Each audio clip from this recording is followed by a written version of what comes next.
For our interpreter, I'm going to introduce myself in my Klamath language before I get started.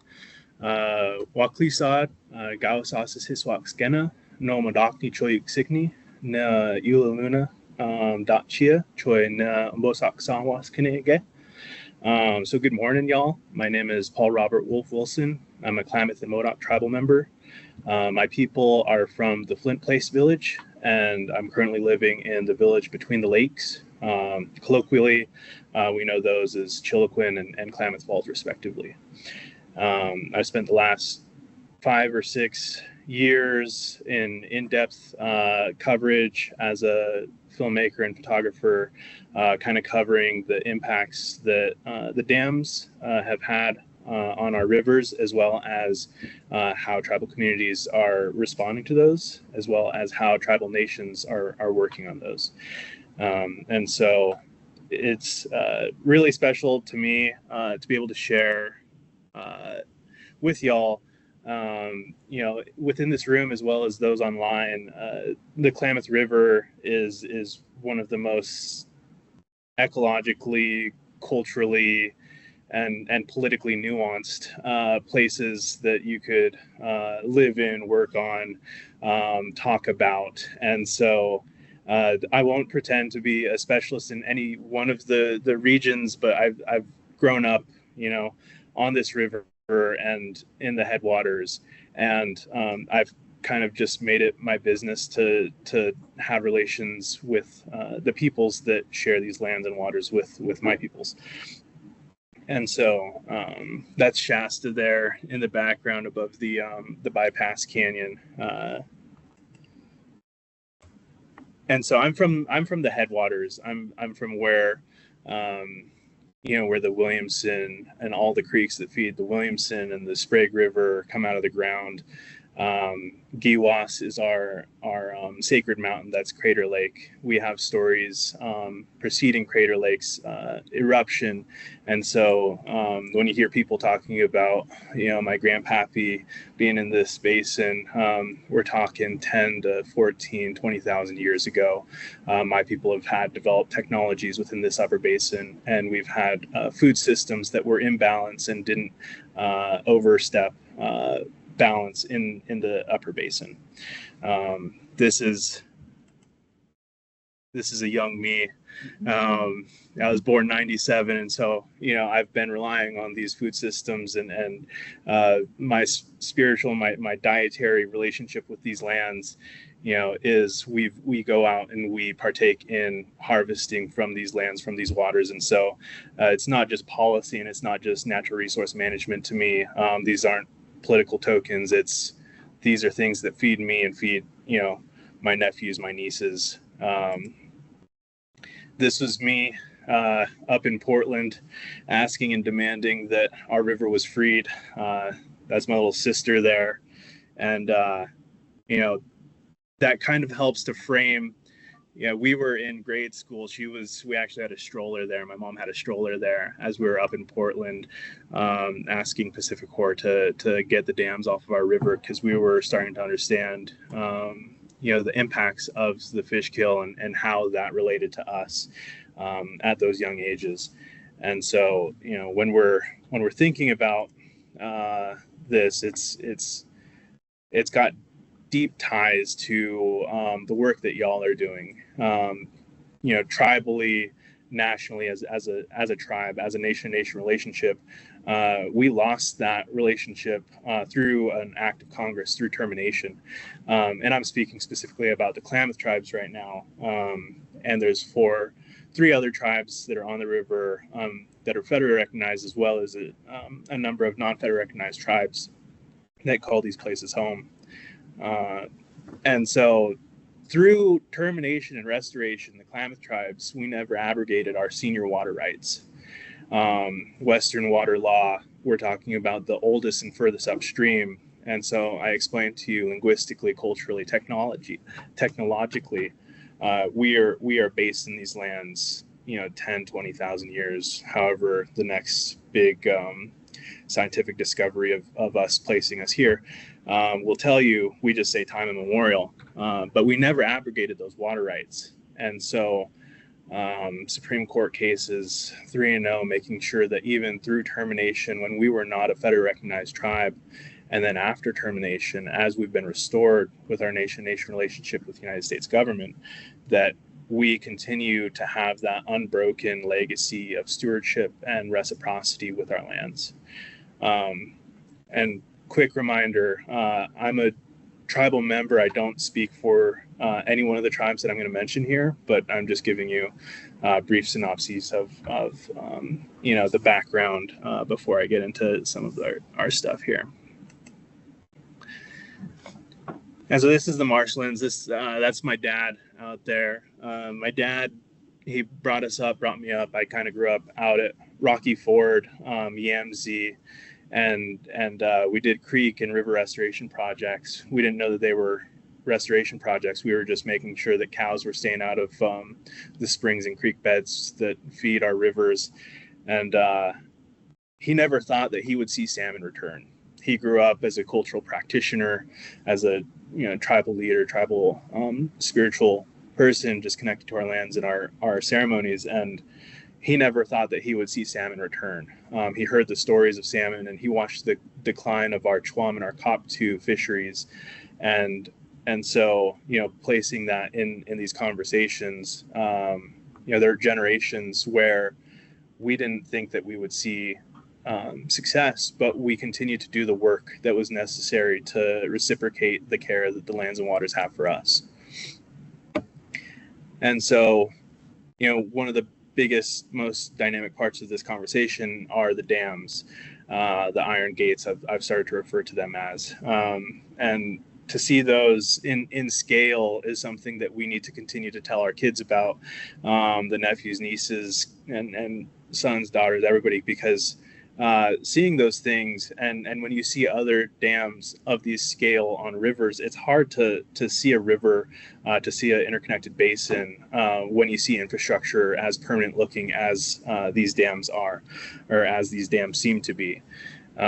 These dams, they halted and heated these hyper eutrophic and super productive rivers, especially after the decline of our marshlands. And so with the loss of marshlands in the upper basin due to the irrigation project and the dams halting these rivers, you can see that is not a river that I want my dog or my sister and my nephews to go swim in. That's not something that I would want to pull a fish out of and eat that. And that's, this is where we get our food. That's my supermarket. This is how we used to go and trade, have intertribal travel and commerce. And that's our church. This is where we go to pray. This is what is sacred for us. And so while the tribes and there's intertribal and interagency collaboratives now, it wasn't always that case. And it wasn't until very recently that we actually had all of this momentum and coming together. And it's been so exciting to see that. But I just bring this up to mention that it's been those families and community members, the hunters and fishers, and it was not always cool to be a part of this movement. And so just making sure that people understand that, that reciprocity, just making sure that you care about the places that surround you, the lands and waters, is super important, and to share that with your community. This is taken in 2020 on the Klamath Salmon Run. This is a run that was started by families, and it was never, not until later years was it this many people. In the early days, there were less than a dozen folks that would run from Reclamation, from the mouth of the river upstream, to have a prayer, to have a community prayer, making sure that our salmon and the river remembered that us as people were praying that they return. We're praying that our fish had passage back to where our fish are from. And so within all of this, tribal community has really led, and we've ensured that we've had and held our place-based epistemologies. We have intergenerational knowledge systems, ensuring that tribal youth and tribal elders are in spaces like this room so that we can keep intact that relationality. This is a family matter. This impacts not just us as adults and not just those on the hill, but this is, we have to have these conversations. Kids and elders need to have and hold these. That way we're centering it on what actually matters. These aren't abstracted ideals, but very real things. I'm just going to plug that, as nuanced as this conversation has been, all it's really asked of us is resiliency and adaptation. Understanding that there's so many climate impacts, there's so much political dissonance, and all it really is just making sure that we're taking our traditions, we're taking, take care of the land and water around you, and understanding what that means in today's world, understanding what that means scientifically, making sure our science is funded and well communicated and reflects those ideals of stewardship, of reciprocity. And so today, what I really want to talk to you about is the tribal sciences that have developed on the river. And so really quickly, it went from dam removal can't happen, dam removal won't happen, to dam removal is happening, and we need to facilitate the best scientific capture and research and development really rapidly. And so the last 5 to 6 years I've spent with the scientists up and down the river as they've been developing. A lot of them are actually just folks from ceremony and river kids, both tribal and non-tribal, that have come into training and awesome interagency relationships. This is the mouth of the river. This is Reclamation. This is a Yurok village. This is where the redwoods meet the Pacific Ocean along the Klamath River. When I think about the Klamath River, I think about it from Crater Lake, from the Cascades, Crater Lake and Shasta, down to the redwoods and everything in between. And so it's just really special for me to make sure folks understand. I think there's a lack of pride in place in some of our rural communities, and Reclamation is one of those magical villages along the ocean there. And he's actually a scientist that worked on the condor release. And so throughout this, I'm going to mention that this is a super interrelated, it's not just aquatics. This is not just, fisheries. It has everything to do with our forests, our birds coming back. And so, we need to have holistic basin-wide management. We need to think about everything from the start of the river to the headwaters, or from the mouth of the river to the headwaters, and seeing the condors come back, the California condors, and the Yurok, their research facility, returning those condors, more of the endangered species on the river. That has deep impacts on our salmon and all the species between the salmon and the sky. Jamie Holt, she's one of the most amazing and ferocious scientists I know. She's a strong Yurok woman. She's out here on this juvenile screw trap, and the Yuroks here. This is near Witchpeck, the village of Witchpeck, and they are capturing and monitoring. They're pit tagging juvenile salmon, having to deal with the impacts of hyperneutrophic water and toxic algae blooms. Our salmon deal with something called sea shasta, and so having really solid scientific capture and study, helping our fish, our ESA listed species, especially our springers, along the river. The Yuroks are starting there at the mouth of the river and coming up through the middle of the river. And so having such a comprehensive scientific capture with some legacy scientists down there that have been doing this their entire lives, 40, 50 years, has been amazing. This is Jamie Holt giving us a presentation. This is an intertribal group there at the mouth of Blue Creek near the village of Apaw. And this is just to reinforce, having that place-based science lecture out on the lands. This is where, all of us should be learning, despite how important it is to have, our office work, making sure that we're tying this back to the very real world that surrounds us. It's important. And I'm not covering every program of every tribe. I'm just giving you guys a brief overview. If we want more voices from tribes, that would be really awesome to have, Jamie and some of the folks present at later dates. I'm just giving you, a quick overview as a photographer, the things that I've been able to see. And so transitioning upriver, and I'm staying on the main stem of the Klamath. The Hoopah, the Trinity is really awesome and amazing, and it holds our spring run Chinook for us, and it's a super important river. I'm just talking specifically about the Klamath today. And so we're going through Karuk lands here in the middle of the river. And this is another example of, taking our kids out. We had master weavers, basket makers, and basket material keeps us connected with that riparian zone that follows our river. And so all along our river, that riparian zone has been impacted by river fluctuation levels.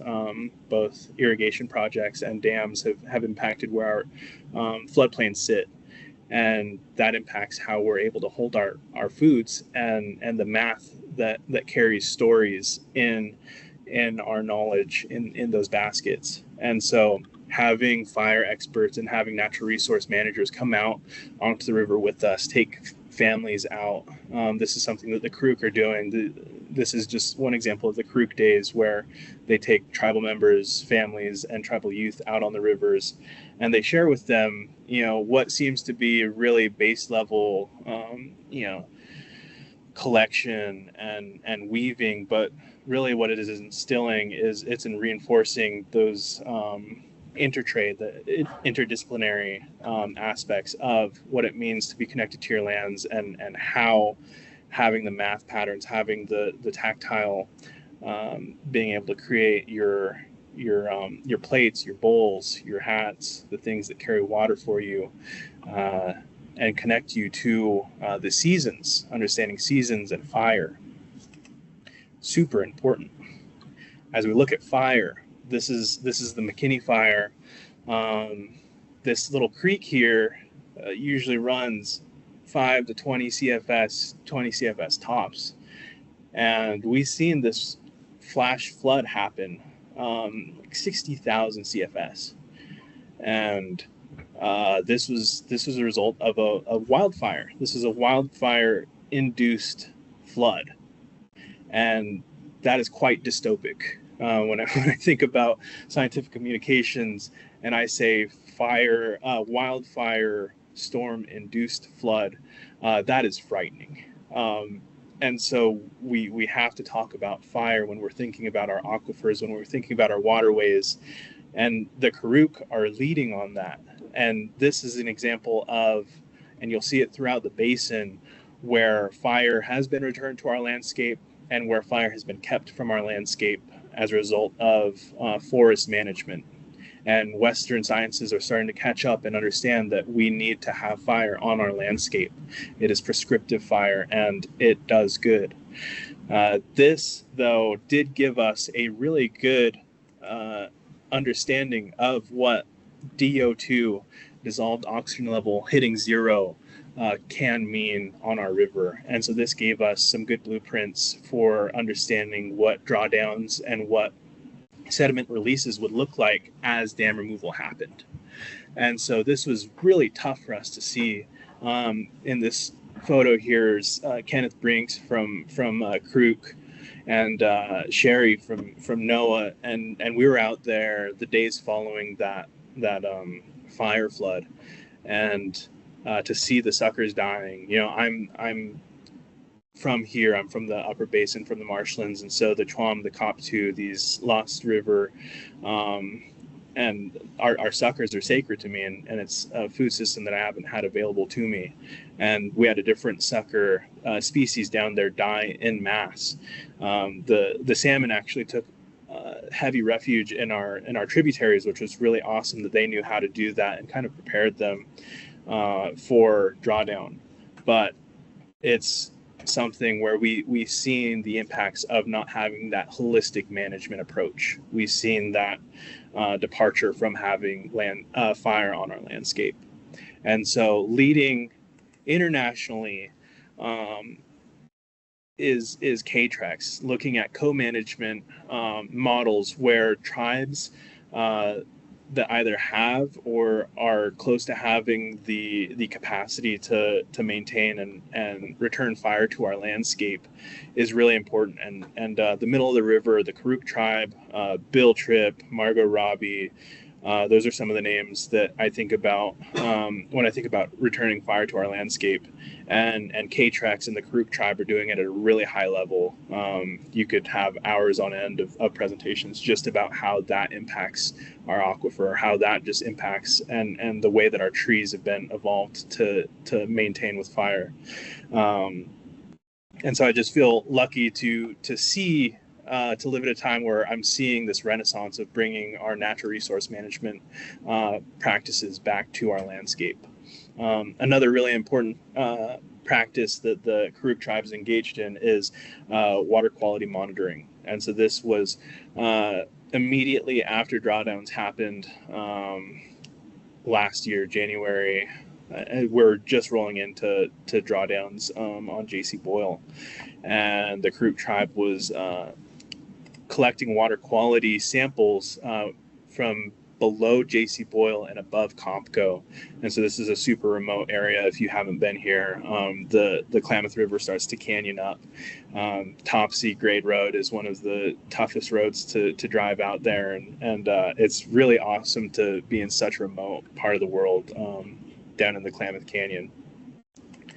And these samples that they were collecting, you know, we're looking at DO2, we're looking at all of the indicators of how is this going to impact our salmon run as we're dealing with this huge change in the river.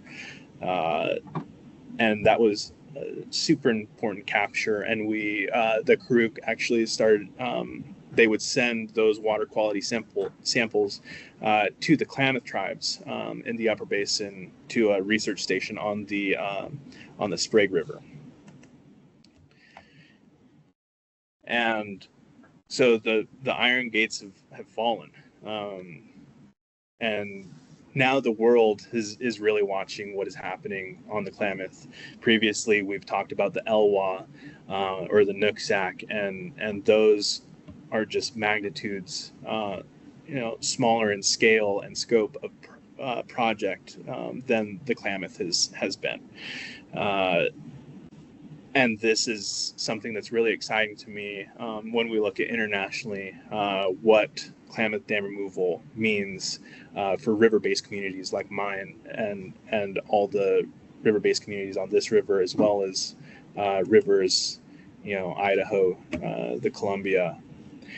Seeing river come back. I was just talking over here about how, seeing where these once lakes sat, these fake lakes, these reservoirs sat, and choked the river, and seeing these scars that are starting to heal.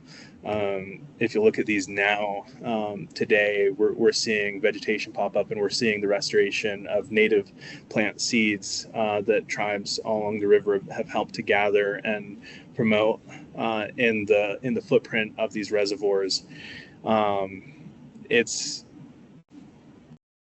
amazing. It's to see a world coming back, to see a river and a valley. It feels so alive. The sensation of being there and seeing life where it was once decrepit and toxic is amazing to me. And so getting into the upper basin, these are my homelands. This is the land of lakes. We once had amazing marshlands, and we're working on restoring those. I'm also just going to plug, for those in the room, the Shaw Historical Society is hosting a little like thing tonight. They're like sharing a journal, and they'll have some really awesome archival photos of the upper basin. And so those that are around, I think it's at OIT around 5:30. But just, you know, it feels so ecologically diverse going from the drylands of Hornbrook and Kopko up to here. But here you can see this is a part of our research station that the Klamath tribes, and so this is the third of the three tribes I'll be talking about, the Klamath tribes, and this is where I'm enrolled. We have a research station set up on the Sprague River, and what we're doing here is we're replicating some of the situations, the water quality that our endangered species, the ESA listed suckers, are dealing with. And the Sprague River, you can see, still has some agricultural runoff problems, especially throughout the upper part of it. But when we were thinking about the Upper Klamath Lake, Agency Lake, all the places where we once had vast marshlands, the Tule Lake and Lower Klamath Lake, these seasonal huge lakes that are now irrigated agricultural fields.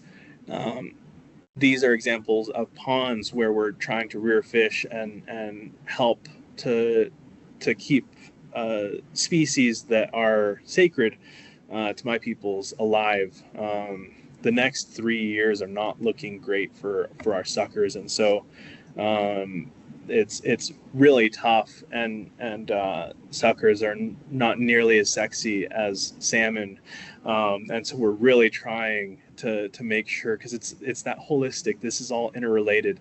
If the Chwam and Koptu are not maintaining the upper basin for our salmon, for our chials to come back to, we're going to lose a good part of what makes those salmon the salmon that they are. And so it's really important that, even though our anthropomorphized relationships with these fish, we need to ensure that our ESA, our sacred suckers, our Chwam and our Koptu are taken care of. And it's just been a pleasure of mine to be out with our Umbodot crew. This is the Klamath Tribes aquatic department. It's called Umbodot. And it's the science and the resiliency that they're working towards is really inspiring to me. I feel like I have hope when I think about the next 3 to 5 years for our suckers. This is my little sister. She was doing undergraduate research out at the Water Research Station. She was actually looking at the methane impacts of stagnated water, and this was back in 2020. And so she was doing research on how much methane emissions we were monitoring, and at that point, federally, we had one contractor that was doing methane emission testing for the entirety of the United States, and that was 2020. And so that's super scary, because we are continuing to build dams nationally and internationally as green energy projects. And if we are not taking into account the methane impacts, our carbon, our entire plan for human existence for the next couple generations, it's going to get tough. And so just understanding that, if we're not considering methane emissions, green energy is only as green as the toxic algal blooms that we've had. And so it's tough, but we have to really start to take into account what we're doing. And I'm thinking about the Snake River and some of the dams. These are some of our baby Chwam and Koptu, and so this to me represents that relationship. Once upon a time, my people subsisted off of salmon and Chwam and Koptu, and I haven't partaken in my first food of Chwam and Kop 2 my entire life, and a lot of my elders can no longer eat our foods, and so the interagency work, the ESA, is really important because this is what ties us to the ground. This is what ties us to our water. Nutrients, these things. We pray about that. We live for that, and so I just want to herald and give thanks to all of the work that is being done. This was the Chwam salvage in the Topsy Reservoir immediately before drawdown happened. And so in the middle of the night, we've got interagencies crews, we've got res and Fish and Wildlife, we've got ODFW, Klamath Tribes, Karuk. Everybody was out there in the middle of the night helping to retrieve our species from the reservoir before it became a river again. And that's been really cool to see since dam removal has started and as we've actualized it, to see the interagency cooperation happen, the intertribal and interagency cooperation, because this is not something that you see. This is not commonplace at all to see this many agencies and this many tribes working together. And relying on each other for that interdisciplinary capture of science and restoration practices. And so just super thankful to all the people that are making this happen. This is from Spencer Creek. I told you guys about my dad earlier in this presentation, and the second day that we were counting fish above J.C. Boyle, above the dams, I took my dad out there out to Keno so that we could go and say some prayers, sing some songs to welcome our relatives back. And I actually ran into ODFW and a couple folks, and we got to count these fish. We got to see these fish, and seeing our salmon return. Cheals is our word for salmon. And my dad didn't think that he would live to see it. My dad worked his entire life to ensure that there was habitat for those fish to go back to in the upper basin and the small creeks and riverbeds in the upper basin. And he's 67 years old. And he worked his entire life to make sure that we had habitat, and he didn't think that he'd see, and he's a hunter and a fisher, and so he's provided for us, our elk, our trout. That's what feeds us. And so for him to be able to see that restoration, especially in a time like now, post-election, it's really important for us to remember why we're doing what we're doing. When we see all these waves of dismay and internationally and climate change wise, it's a tough time out there. And so seeing these success stories, seeing what happens when we allow when we get out of the way of nature and let nature do what it is supposed to do, it's nothing short of a miracle. Seeing these guys return. I was in the before and afters. We've seen the previous footprints of the dams.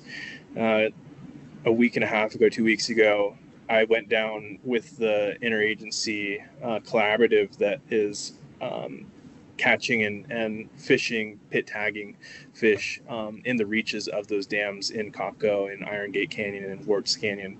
And for me to go from seeing the dams and seeing how permanent they were to being physically where a dam once stood inside of a canyon now, and being with tribal scientists and agency scientists fishing and pit tagging our fish for them to monitor their return to the upper basin has been it's magical. It feels unreal. And so I hope that this introduction of these tribal sciences and a river returned, can help to inform and inspire the work that you're doing to reinforce the importance of the work that you're doing. It matters on so many levels for me, for my family, for my community. And this cooperation, collaboration, co-management is the way forward for us to make sure that we're doing our jobs, that we're in reciprocity with the lands and the waters that take care of us. And so, to everybody on the call and to everybody in person, I just want to, from the bottom of my heart, thank you for the work that you're doing. And I hope that we can continue to work forward to undam our rivers and restore these to better than when we were born into them. Thank you. Most catch. You can stay there. I'm just gonna have Paul stay here so we can have a couple questions in a minute. Just to follow up a little bit, Reclamation is situated right up here at the upper part of the basin, and our charge is to store and deliver water for the Klamath project, and also to comply with ESA and meet our tribal trust, responsibilities. So we are, we can't do our job without our tribal partners. And, as Paul said, the tribes really led the way through dam removal, and they continue to lead the way in, asking us to, do what we need to do so we can responsibly manage the system and work with all of our partners. So one of the things that our office is, or Reclamation is the new owner of Keno Dam, which is the lowermost dam. We also own the Link River Dam, and so we're starting to think about, okay, well, how is fish passage at this facility, and we're working with our partners to address this new role that we have. But as we've been up here working in this basin for a century, we've been more involved in understanding the species that are listed. So, for salmon, we're funding red surveys. We are funding some acoustic telemetry projects, the screw trapping that goes on in the river, monitoring the health of the juveniles as they migrate. Paul briefly mentioned the sea shasta sampling, which is a disease that we found on the river. And we do that through a variety of ways. There's water quality monitoring, sampling for sea shasta, but also putting juvenile fish in the river and monitoring what happens after they're exposed, quantifying the parasite host, the annelid, in the river. And the majority of these projects are done with the assistance and leadership of the tribes, and they can't happen without them. So we are extremely grateful for all of our relationships, and those technical relationships have really been the foundation of our ability to convey messages on how the fish and species are doing. Same with the upper basin. The Klamath tribes has been intimately involved with the monitoring of the juveniles and lake, in coordination with USGS as well, and Fish and Wildlife Service. The Klamath tribes and Fish and Wildlife both have different hatcheries, and they are working together to share information on what's working, how to do things better, how to feed, what size to release fish, where to release them. And it's really that collaboration that has helped us make giant leaps forward, given the short timelines of these species that we're faced with right now. So I don't really want to take up too much time, but happy to answer more questions about any science things. You didn't, I don't know if you know, but I took this picture as well, or took this from Paul. But these are some salmon eggs that were laid in either in the Klamath River or Spencer Creek. And man, how awesome is this, right? Like wild fish coming up, laying their first eggs up here in the upper Klamath Basin. And I don't know, this picture says so much to me that is really cool. So thanks again, Paul. Thank you to the tribal communities who have led this. Thanks to everybody who's really stepped up and helped, make all of these interactions possible and help us make giant steps. So with that, I don't know, Lakita, if there's questions online or if we're out of time, how do you want to run this? Yes. So we had no questions from the audience. But I wanted to extend my welcome and thank you to Paul. Thank you so much for your presentation. I actually learned a lot today myself. I had no idea. So it was very informative to me. So again, thank you for your time. Thank you for coming to us and presenting and sharing your perspective on the impact of the dam to your tribal communities. So again, thank you very much.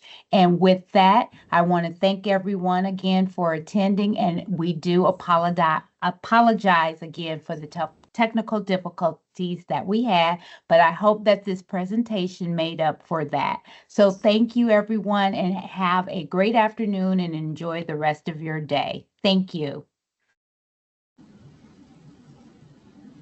Thank you so much.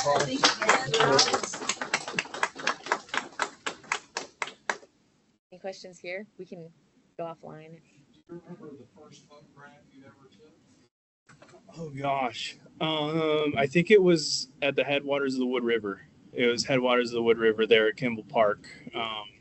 Was not always a great photographer. Started out with the phone and then a real cheap little dinker camera that I learned how to use, but it's almost always been outdoors and here in the homelands, and so it's been really cool to go from just iPhone photos to getting to share stuff like this with everybody. Great.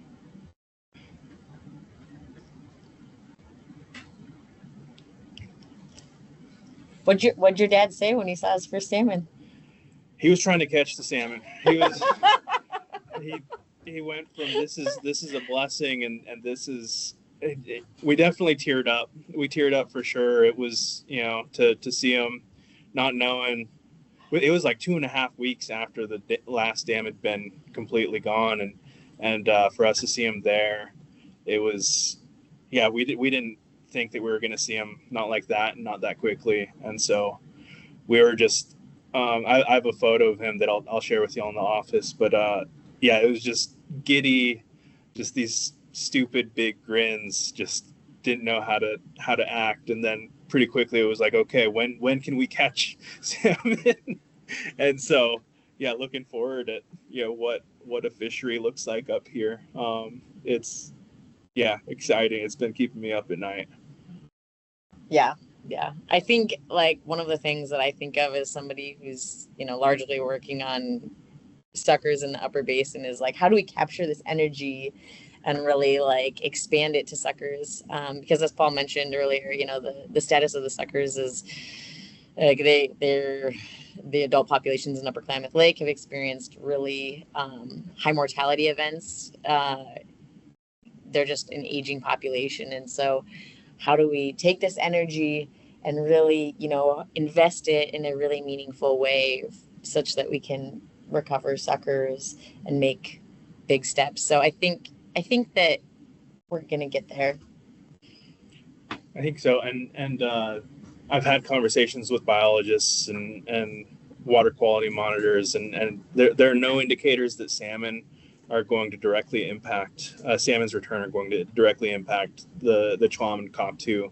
But one of the kind of beliefs I have and hold is that having a little bit more balance, that equilibrium of salmon being back in the basin and water quality, as we work towards bettering water quality, that balance will hopefully spread towards our chlam and COP2 of having more of what they once knew as a basin, might spur. I mean, they're resilient as possible, but help them in their survival.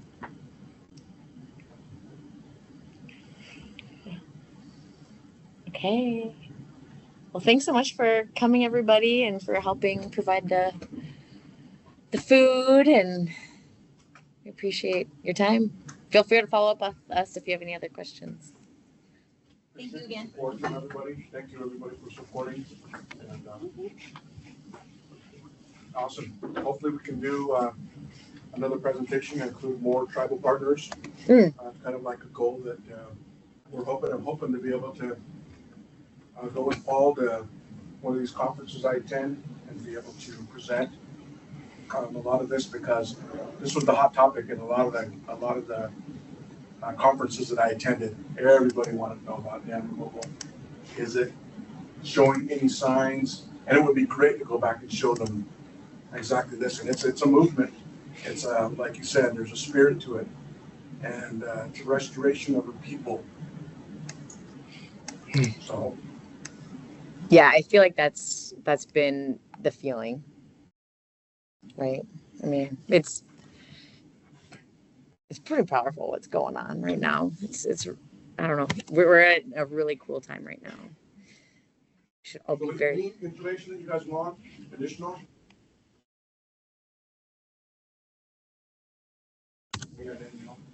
So thank you, Danielle, too. Also. Yeah, thank you. Oh, you're welcome. I didn't do much. Yeah, and then for folks online, the last thing that Brian was saying, I'm not sure if you heard, was that, we've reached out to a couple of the other tribes, and we may be trying to put together other perspectives on dam removal, because this is such a amazing time right now. For what it's worth, a lot of them are very busy counting fish on the river. So in doing this really critical research, so we were very lucky to be able to steal some of Paul's time today and have him come present to us. So thanks so much. Of course. Oh, one more. Has any analysis done of looking at, has the return for the Klamath salmon been any similar to the Elwha or the white salmon or the roe for those dam removal projects? This is my understanding, is that right now folks are just barely collecting the data. So even yesterday in one of our meetings, the question was asked, like, are the salmon returns this year better than last year or other years? And, folks don't even know how to answer that question, right? Like, because there's all this new habitat. So most salmon live about 4 years in return, every 4 years. But,